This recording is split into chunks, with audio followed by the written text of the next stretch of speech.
ऋषियों ने पूछा, भगवान, सभी तीर्थों, दानों आदि धर्म साधनों में उत्तम साधन क्या है जिसका आश्रय लेकर मनुष्य क्लेश सागर को पार कर जाए और मुक्ति प्राप्त कर ले?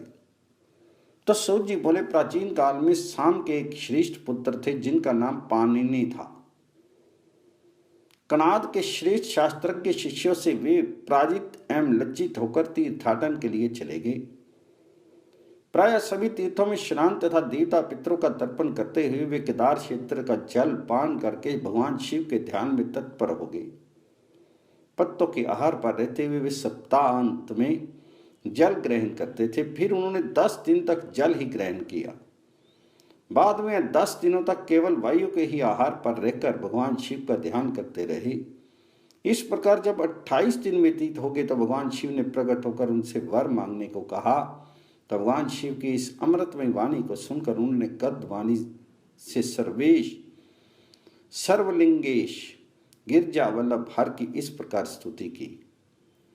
महान रुद्र को नमस्कार है, सर्वेश्वर सर्वहितकारी भगवान शिव को नमस्कार है, अभय एवं विद्या प्रदान करने वाले नंदी वाहन भगवान जी को नमस्कार है, पाप का विनाश करने वाले तथा समस्त लोकों के स्वामी एवं समस्त माया रूपी दुखों का हरण करने वाले तेज स्वरूप आनंद मूर्ति भगवान शंकर को नमस्कार है।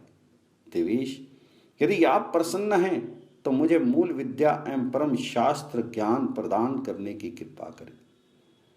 तो सूत जी बोले, ये सुनकर महादेव जी ने प्रसन्न होकर अ ई उ न आदि मंगलकारी सर्ववर्ण में सूत्रों को उन्हें प्रदान किया। ज्ञान रूपी सरोवर के सत्य रूपी जल से जो राग द्वेष रूपी मल का नाश करने वाला था, उस मानस तीर्थ को प्राप्त करने पर अर्थात उस मानस तीर्थ में अवगाहन करने पर सभी तीर्थों का फल प्राप्त हो जाता है। ये महान मानस ज्ञान तीर्थ ब्रह्म के साक्षात्कार कराने में समर्थ है। पान्ने, मैंने ये सर्वोत्तम तीर्थ तुम्हें प्रदान किया है, इससे तुम कृतकृत्य हो जाओगे।